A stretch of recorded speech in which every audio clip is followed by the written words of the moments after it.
Em que consiste uma mentira? Responder que estamos bem quando realmente não estamos. Elogiar alguém por seu novo corte de cabelo ou peça de roupa quando essa não é nossa mais sincera opinião. Ainda assim, apesar de sua onipresença, a maioria de nós não é muito boa em detectá-la. O que aconteceria, no entanto, se pudéssemos de repente saber que estamos sendo enganados? O mecanismo tecnológico ou psicológico que possibilitaria essa nova habilidade talvez não seja tão importante. Em vez disso, o que realmente importa é o que a mentira revela sobre o papel frequentemente negligenciado e subestimado que desempenha em nossas vidas. Muitos pesquisadores dizem acreditar que começamos a mentir uns para os outros assim que inventamos a linguagem, principalmente como uma forma de evoluir.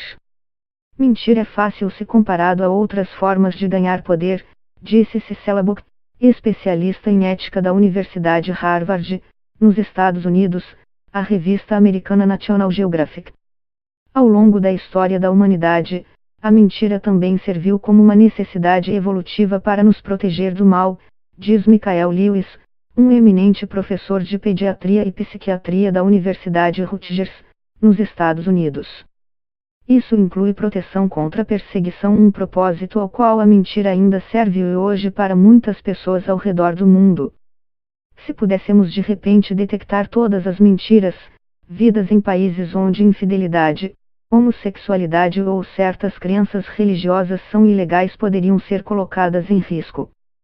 Se dissermos ao nosso chefe o que realmente pensamos dele, ou porque realmente não cumprimos determinado prazo, poderíamos ser demitidos ou rebaixados de função. Também mentimos para nos fazer parecer melhor e manter um ar de profissionalismo. Recentemente, cheguei atrasado a uma reunião e me justifiquei dizendo que o metrô estava lento, diz Kang Lee, professor de Psicologia Aplicada e Desenvolvimento Humano na Universidade de Toronto, no Canadá. Na verdade, o metrô não atrasou, eu estava atrasado por minha culpa, mas não acho que seria bom para mim profissionalmente se meus colegas soubessem disso. Por outro lado, há momentos no trabalho em que seria benéfico saber quando estamos sendo enganados, diz Clark Frischman, professor de Direito na Universidade da Califórnia, em Hastings, nos Estados Unidos, e especialista em detecção de mentiras. Ao fazer perguntas durante reuniões, funcionários que representam minorias, por exemplo, poderiam mais facilmente assegurar salários e cargos equivalentes aos dos outros empregados, se tivessem a certeza de que receberiam respostas verdadeiras. Para mim, um mundo em que as pessoas pudessem conhecer a verdade que importasse para elas seria um mundo maravilhoso, diz Frischman. Teríamos menos discriminação e mais equidade. Mas nossos sentimentos possivelmente sairiam feridos. Para a maioria de nós, um mundo sem mentiras seria um golpe em nossa autoconfiança, diz Dan Ariely, professor de Psicologia e Economia Comportamental da Universidade Duke, nos Estados Unidos. Viver com a verdade significa que receberíamos comentários mais honestos e brutais sobre nosso trabalho, a maneira como nos vestimos, como beijamos, todos os tipos de coisas, diz ele. Você perceberia que as pessoas não prestam muita atenção a você e você não é tão importante e altamente qualificado quanto você pensa que é. Esse impacto negativo na forma como nos vemos começariam quase ao mesmo tempo em que aprendêssemos a falar, distorcendo o desenvolvimento infantil de maneiras imprevisíveis. Imagine que seu filho dizendo: papai, mamãe, olhe para o meu desenho, e você responde: é horrível, diz Lee. Os impactos negativos seriam imediatos. Parte da inocência da infância também seria perdida, incluindo o faz de conta, como Papai Noel, a fada dos dentes e o coelhinho da Páscoa.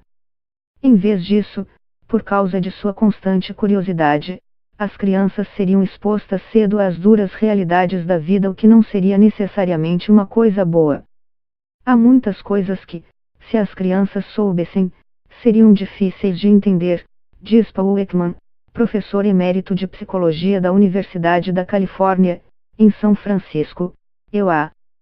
Nem toda a omissão, especialmente de pais para filhos, é malévola. As próprias crianças aprendem o valor social de mentir desde muito jovem.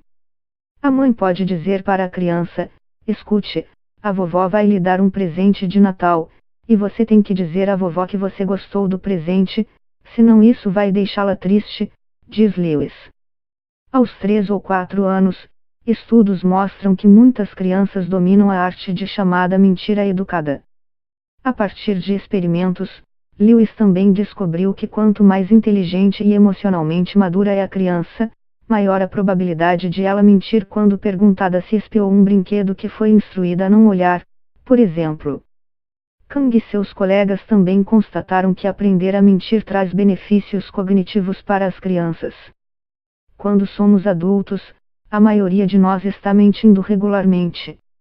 Em um estudo de 1996, Bela de Paulo, psicóloga social da Universidade da Califórnia, em Santa Bárbara, EUA, descobriu que estudantes universitários mentem uma vez a cada 3 interações sociais, e adultos mais velhos, uma a cada 5. Em muitas das mentiras da vida cotidiana, as pessoas fingem se sentir melhores do que realmente se sentem, escreveu de Paulo. Se elas não gostam de você, elas podem tentar encobrir isso. Se estão entediadas com o que você está dizendo, podem se esforçar para parecer interessadas. De fato, em termos de relacionamento interpessoal, seria um desastre total se pudéssemos de fato detectar mentiras, diz Lewis. Mentir é uma necessidade imprescindível em uma cultura na qual a compreensão moral é que você não quer ferir os sentimentos de outras pessoas. No fim de um jantar, por exemplo, costumamos dizer aos nossos anfitriões que nos divertimos muito mesmo que tenhamos odiado todos os momentos.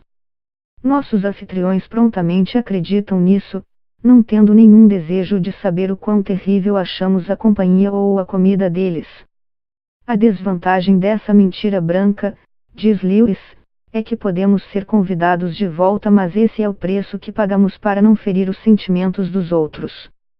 Em um mundo sem esse tipo de mentira, as amizades acabariam, as relações profissionais seriam repletas de tensão e familiares seriam ainda mais difíceis de aturar do que já são. Nossos relacionamentos românticos mais próximos também não são poupados das mentiras.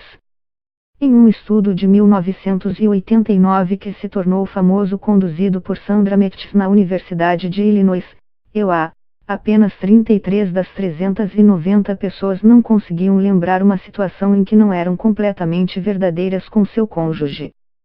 Da mesma forma, em 2013, Jennifer Guthrie e Adrienne Kunkel, da Universidade do Kansas, EUA, descobriram que apenas 2 dos 67 participantes de um estudo não enganaram seus cônjuges ao longo de uma única semana. Em ambos os estudos, a maioria das pessoas disse que mentia para evitar ferir os sentimentos de seu parceiro ou prejudicar seu relacionamento. Se os relacionamentos passassem, de repente, a serem totalmente verdadeiros, desde quando olhamos nosso cônjuge pela manhã até se estamos envolvidos em algum tipo de traição, muitos deles provavelmente não durariam. Gosto de brincar que a razão pela qual minha esposa e eu nos casamos há 40 anos é porque temos banheiros separados, diz Ekman. A princípio, é apenas uma piada, porque há coisas que você não quer que as pessoas, nem mesmo o seu cônjuge, saibam e não se trata apenas do que você faz no banheiro.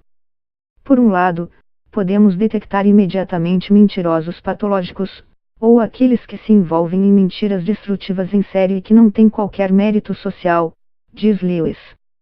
Mentirosos patológicos, os chamados mitômanos, são muitas vezes narcisistas cuja necessidade de autoengano é motivada por uma extrema aversão à vergonha social e tão profundamente enraizada que eles passam a acreditar em suas próprias mentiras mesmo que elas contrariem fatos claramente observáveis ou declarações que tenham feito antes. Segundo Lewis, o presidente dos Estados Unidos, Donald Trump, é um exemplo clássico disso. Sua autoilusão é tão grande que ele simplesmente não sabe que está mentindo, diz ele. Mentir na política, é claro, não é novidade, diz Ian Bakir, professora de comunicação política e jornalismo da Universidade de Bangor, no país de Gales, no Reino Unido. Platão reconheceu o mérito da mentira nobre. Já o clássico O Príncipe, de Nicolau Maquiavel, destacou o papel essencial da inverdade na liderança política. Dito isso, no entanto, mentir na política ganhou muita força nos últimos anos, diz Bakir. O que é particularmente ruim no momento atual é que alguns políticos proeminentes como Trump, Vladimir Putin e outros homens fortes ao redor do mundo se habituaram a mentir descaradamente e não se importam se forem descobertos. De acordo com a PolitiFact, um site de verificação de informações do Instituto Poitier de Estudos de Mídia, entidade sem fins lucrativos sediada no EUA, 70% das declarações de Donald Trump são em sua maioria falsas ou imprecisas, comparadas a apenas 32% de Hillary Clinton. As instituições também podem mentir descaradamente, acrescenta ela. A organização de campanhas Vote a Vida Grã-Bretanha afirmou repetidamente que a União Europeia custa ao Reino Unido mais de 350 milhões de libras, R$1,80 bilhão, a cada semana, uma alegação que o governo britânico descreveu posteriormente como um uso claramente indevido das estatísticas oficiais. Dado que essa afirmação não era apenas errada, mas uma parte significativa e deliberada do material de campanha, seria justo dizer que havia uma intenção enganosa lá, diz Bakir. Apesar da ampla evidência de desonestidade entre certos políticos e grupos políticos, o apoio dos eleitores mais apaixonados tende a permanecer forte.